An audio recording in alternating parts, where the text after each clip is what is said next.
Today we're going to be looking at what I like to call number blindness.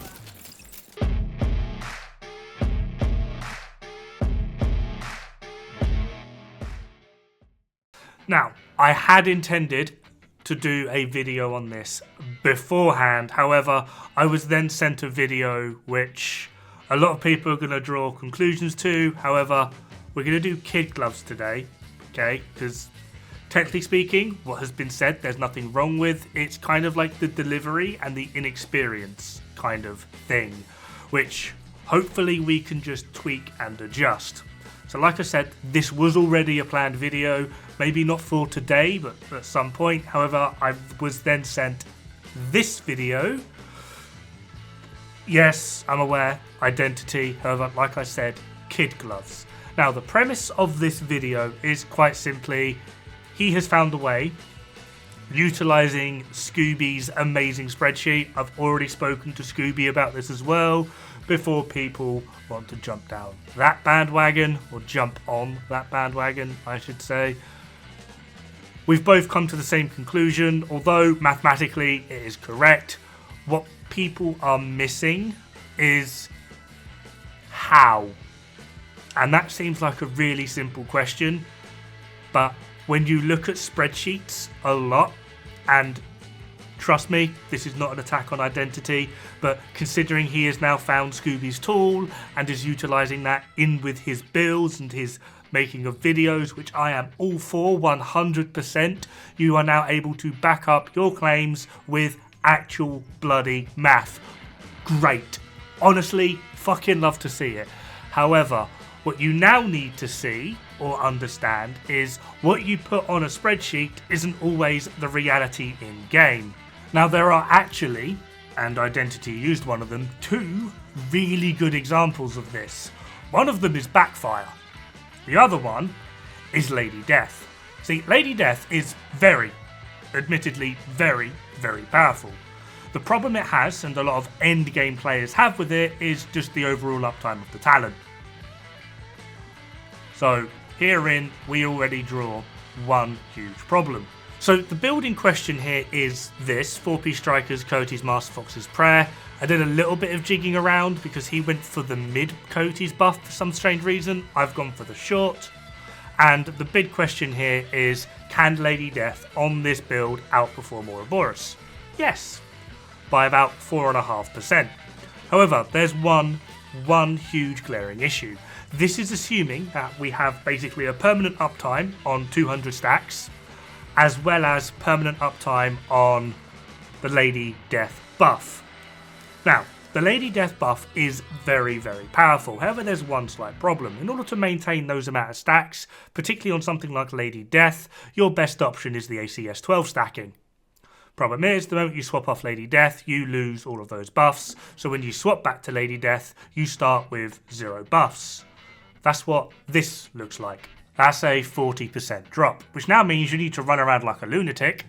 But because we've just done ACS stacking, which means there's going to be enemies around, you basically can't fire until you're at full buff with Lady Death, which now means you're going to drop stacks. And we end up just going around in this weird little vicious circle. Now, on strikers, Lady Death has 1035 RPM. This is more than enough for you to build as well as maintain stacks. However, we are still going to be in a deficit simply just because Lady Death will grant you 17 stacks per second, whereas Ouroboros will grant you 28. So this also answers the question of, well, what if we just use Lady Death to deal stacks?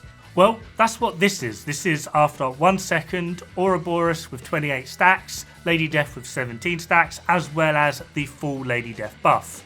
There's about a 4.5% difference between them, and you might be thinking, 4.5%, that's not too bad. We'll eventually get to max buff, at which point, or max stacks with strikers, at which point I'll be doing 4% more. Yeah, welcome to exponential gains, my friend. After 2 seconds, we're now over 10% behind. So we're constantly losing, and it's simply just because per second, Ouroboros is going to gain 28 stacks, and Lady Death is going to get 17 stacks. This will keep going quite quickly. So if we just jump ahead now to 5 seconds, Ouroboros is now doing 20%, and this is still including Lady Death's buff.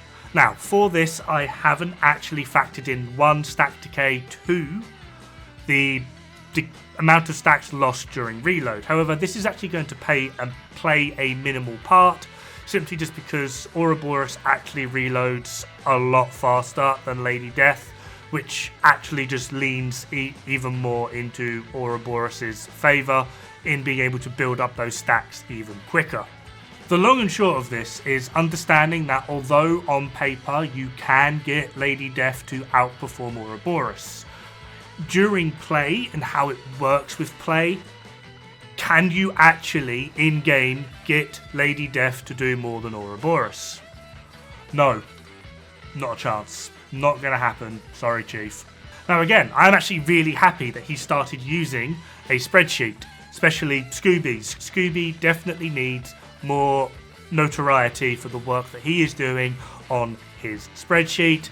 If I wasn't so technologically inept, I would 100% be using his instead of the one that Hutchler made me and the one that I use basically for all of my content. His is very much easier to use. However, it does still stand to show that unless you actually really know what you're doing and what it is you're looking at, numbers really can lead you astray.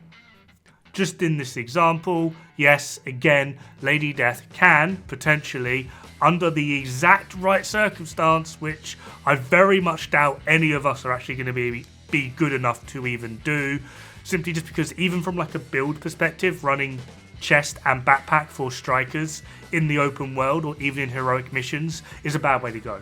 You can actually watch his footage, and there's a few times where he can't even maintain stacks simply just because either everything is dead or he's pushed back too much. This is the highest amount of stacks he was able to maintain with Ouroboros. Pretty high, not quite full, but pretty high. And this is the highest amount of stacks he was able to maintain with just Lady Death. There is a huge difference there. Then we have the way in which it was also shown. You see, Lady Death requires movement, so if you're just going to test in the range, you still need to move. So what I'm going to show here is Ouroboros getting headshots at maximum stacks. You can see 1.2 mil at max. Pretty self-explanatory. The main thing here really is going to be its fire rate. There was a weird statement that he doesn't notice a difference in damage other than the RPM. Welcome to Ouroboros, that's where its damage comes from. Anyway, if we swap to Lady Death and just fire, you can see, although there's not a huge difference, there is still a difference, definitely in favour of Ouroboros. However, as soon as we do a little bit of running around to build up those stacks, and then shoot the target, yeah, we're hitting like 1.8 mil. The main difference here now, as to why it's only really about 4%, is just the RPM. Although, admittedly, yes, Lady Death is hitting considerably harder, it's also not hitting as quick. Damage is all well and good, but unless you're going for like an MMR headshot build, DPS is where you want to be looking. So, in this equation, fire rate is basically king, and at 1688 RPM on a striker's build, yeah, nothing is competing with Ouroboros, at least over a lengthy period of time.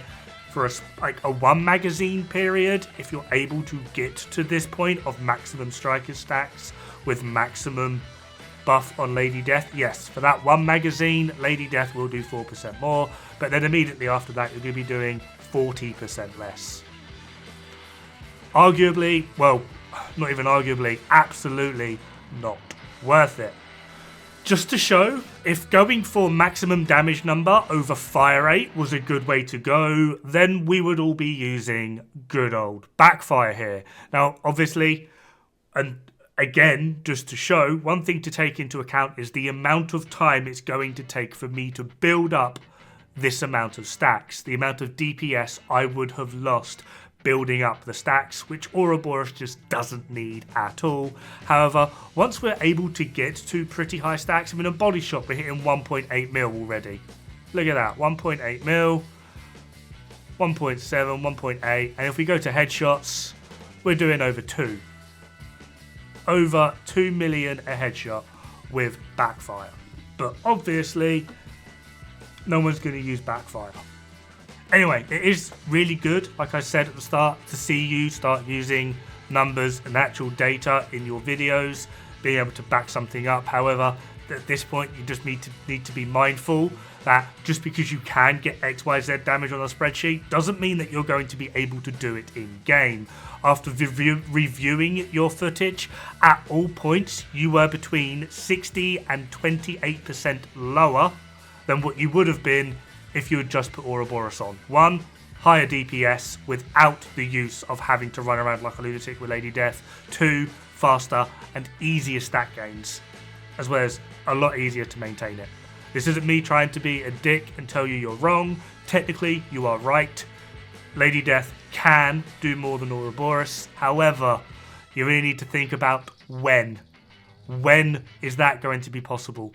And if the answer is near enough bloody never, because Lady Death do this, same as backfire, then yeah, you're potentially going down a different route, which is not a good way to go.